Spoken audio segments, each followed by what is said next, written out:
വേദേ, എന്താ മോളെ? ഒന്നുമില്ലമ്മ. മാഷെ കുറിച്ച് ഓർത്താണോ മോള് വിഷമിക്കുന്നേ? മാഷ് എവിടെയാണെന്നോ എന്തിനാ മാറി നിൽക്കുന്നെന്നോ അറിയില്ല. പക്ഷേ ഒരു കാര്യം ഉറപ്പാ, എന്നോടെങ്കിലും പറയാതെ മാഷ് ഇങ്ങനെ മാറി നിൽക്കില്ല. ഇത്രയും ദിവസം നിന്നെ പോലെ എന്റെ കണ്ണീരും തോർന്നിട്ടില്ലായിരുന്നു. പക്ഷേ ഇന്ന് അങ്ങനെയല്ല. ഇന്നത്തെ ദിവസത്തിന്റെ പ്രത്യേകത എന്താണെന്നറിയോ മോക്ക്? ഇന്ന് മകരവിളക്ക അയ്യപ്പന്റെ മുന്നിലായിരുന്നു. ഇന്ന് മുഴുവൻ ഞാൻ ലക്ഷക്കണക്കിന് ആളുകൾ മകരജ്യോതി കണ്ട് മനസ്സ് തെളിയുന്ന ഈ ദിവസം എന്റെ ഉള്ളിലെ കെട്ടുപോയ വെളിച്ചം തെളിയണേ ഈശ്വരാന്ന ഞാൻ പ്രാർത്ഥിച്ച്. എത്ര നേരം അങ്ങനെ ഇരുന്നോന്ന് എനിക്കറിയില്ല. പക്ഷേ ആരോ എന്റെ ചെവിയിൽ ഒന്ന് പറഞ്ഞതുപോലെ ഞാൻ കേട്ടു, മാഷ് തിരിച്ചെത്തും, ധൈര്യമായിരിക്കുന്നു. അമ്പലത്തിൽ നിന്ന് ഞാൻ പോന്നത് ആ വിശ്വാസത്തിലാ. നീ നോക്കിക്കോ മോളെ, മാഷ് തിരിച്ചു വരും. ഈ മകരച്ചൊവ്വയ്ക്ക് ശബരിമല നട അടയ്ക്കും മുമ്പ് മാഷിനു വേണ്ടി നേർന്ന അയ്യപ്പൻ വിളക്ക് നടത്തി വിക്രം ശബരിമലയിൽ പോയിരിക്കും.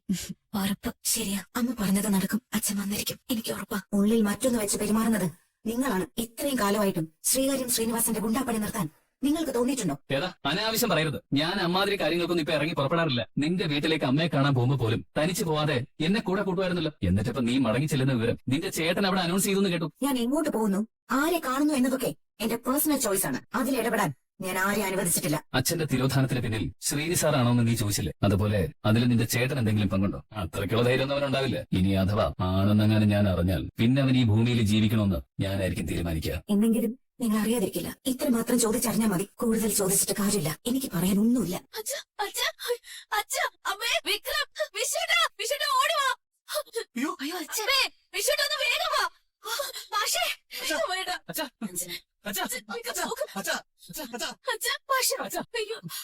അച്ഛനെ നമുക്ക് അങ്ങോട്ട് കിടത്താം.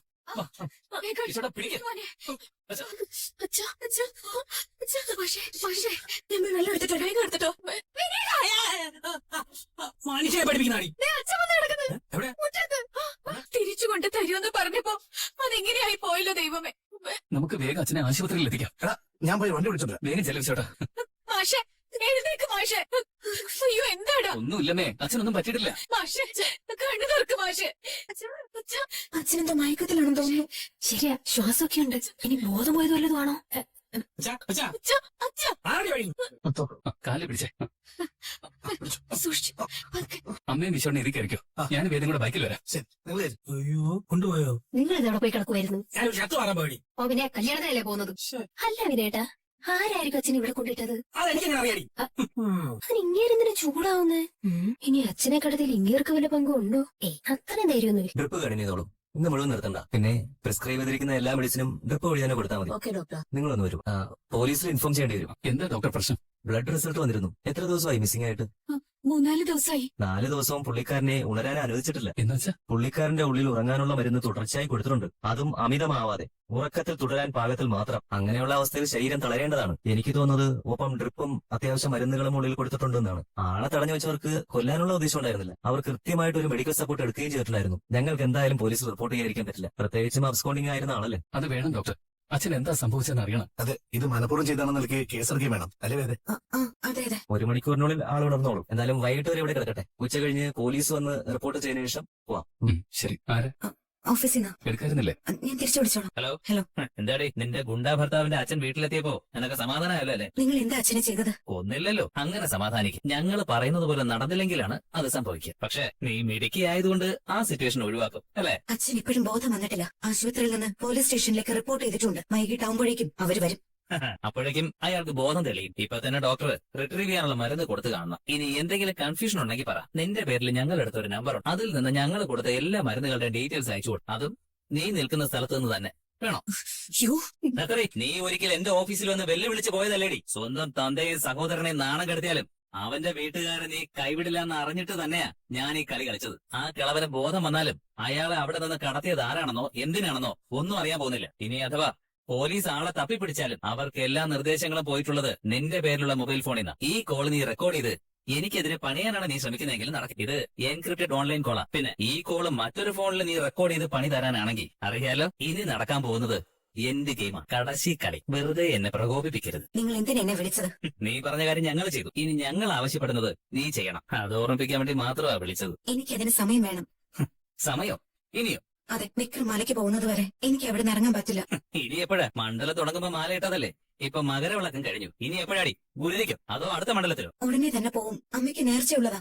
ശരി, അതുവരെ ഞങ്ങൾ കാക്കും. ഇല്ലെങ്കിൽ അറിയാലോ, ഇനി വിളിപ്പിക്കരുത്. അങ്ങനെ ആ രീതിയിൽ അവളോട് സംസാരിക്കേണ്ടിയിരുന്നില്ല. അങ്ങനെ അല്ലച്ച, അവള് ശരിക്കും പേടിച്ചിട്ടുണ്ട്. ഇത് ഇപ്പൊ നമ്മളിത്തിരി താണു നിന്നാ അവള് ചിലപ്പോ നമ്മുടെ വഴിക്ക് വന്നില്ലെന്ന് വരും. എങ്ങാനും അവൾക്ക് വിക്രമനോട് പറയാൻ തോന്നിയ സംഗതി കുഴയും. അവള് പറയില്ല. നമ്മുടെ കസ്റ്റഡിയിലെ അവന്റെ അച്ഛനെ അവള് കണ്ടതല്ലേ. അവൾ ഒരിക്കലും അത് പറയത്തില്ല. അവൻ ശബരിമലയ്ക്ക് പോയാ തിരിച്ചു വരുന്നതിന് മുമ്പ് അവൾ ആ വീട്ടിൽ നിന്ന് ഇറങ്ങുമെന്നാ പറഞ്ഞിരിക്കുന്നത്. അവള് വീടെത്തിയ ഉടൻ തന്നെ അവനുമായിട്ടുള്ള ബന്ധം അവസാനിപ്പിക്കണം. ബാക്കിയല്ല അച്ഛന്റെ കയ്യില്. അതൊക്കെ ഞാൻ ഏറ്റു. അവസാന സമയത്ത് ദർശനം എന്തെങ്കിലും ഉടക്ക് വെക്കോ? അതെന്താ അങ്ങനെ ചോദിച്ചേ? നമ്മളെ പോലെ അല്ല, അവൻ വലിയ ആദർശ ധീരനല്ലേ.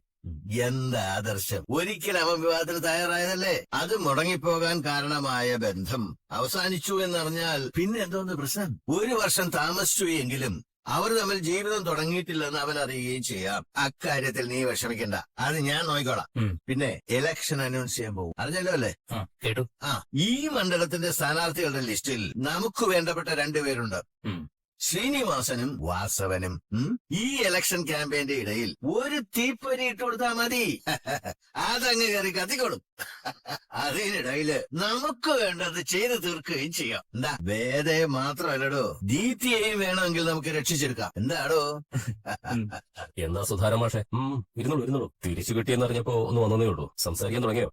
സർ, അച്ഛന് ബോധം തെളിഞ്ഞതേ ഉള്ളൂ. ആ പുറത്തേക്ക് ഞാൻ ചോദിച്ചോളാം. എന്താ മാഷെ ഉണ്ടായത്? സർ, അച്ഛനിപ്പോ സംസാരിക്കാൻ പറ്റില്ല. എന്തു പറ്റി? സംസാരശേഷി നഷ്ടപ്പെട്ടോ? അച്ഛന് കഴിഞ്ഞ കാര്യങ്ങൾ ഒന്നും തന്നെ ഓർമ്മയില്ല. അത് നിങ്ങൾ പറഞ്ഞാൽ പോരല്ലോ, എനിക്കും കൂടി വ്യക്തമാവണ്ടേ. നിങ്ങളൊന്ന് മാറിയിരുന്ന്. മാഷെ, എന്നെ മനസ്സിലായല്ലോ അല്ലെ? ശുചീന്ദ്രത്ത് വെച്ചാണ് മാഷെ കാണാതായത്. പിന്നെ മാഷെ കണ്ടു എന്ന് പറയുന്നത് ഇന്ന് രാവിലെ വീട്ടിൽ വെച്ചാ, അതും ബോധമില്ലാതെ. അതിനിടയിൽ മാഷെ എവിടെയായിരുന്നു? അറിയില്ല. അറിയില്ലേ? അതാണ് പറഞ്ഞത് സാറേ. മരുന്ന് കൊടുത്ത് മയക്കിയിട്ടിരിക്കായിരുന്നു. ഈ ദിവസങ്ങൾ മുഴുവനോ? സാറ് ചെന്ന് ഡോക്ടറോട് സംസാരിക്കണം. Hello inspector. ഹലോ ഡോക്ടർ, ഞാൻ ഇങ്ങനെ മൊഴിയെടുക്കാൻ വന്നതാ. പേഷ്യന്റിനോട് ഇപ്പൊ സംസാരിച്ചിട്ട് കാര്യമില്ല. അദ്ദേഹത്തിന് ഒന്നും ഓർമ്മയില്ല. എന്നുവെച്ചാ ആരോ കടത്തിക്കൊണ്ട് പോയതാണ്. കൊണ്ടുപോയവരാരായാലും അദ്ദേഹത്തെ ബോധത്തിലേക്ക് വരാൻ സമ്മതിച്ചിട്ടില്ല.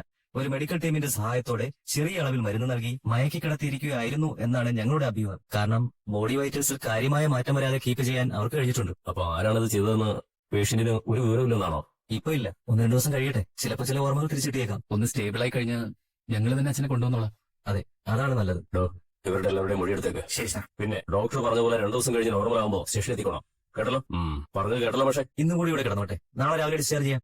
ഓക്കെ. മോളെ, ആ വിളക്കൊന്ന് കത്തിക്ക്. അയ്യപ്പസ്വാമിയുടെ മുന്നിൽ നിന്ന് പ്രാർത്ഥിച്ചിട്ട് പോവാം. നീ മലയ്ക്ക് പോയിട്ട് വാ, നമുക്ക് ചിലത് തീരുമാനിക്കാനുണ്ട്. നിന്നെ താല് കെട്ടിയ ആ തല്ലിപ്പുള്ളി ഒരിക്കലും നേരെയാവാൻ പോണില്ലെന്ന് മനസ്സിലാക്കാനും അത് കാണുന്നത് നല്ലതാ.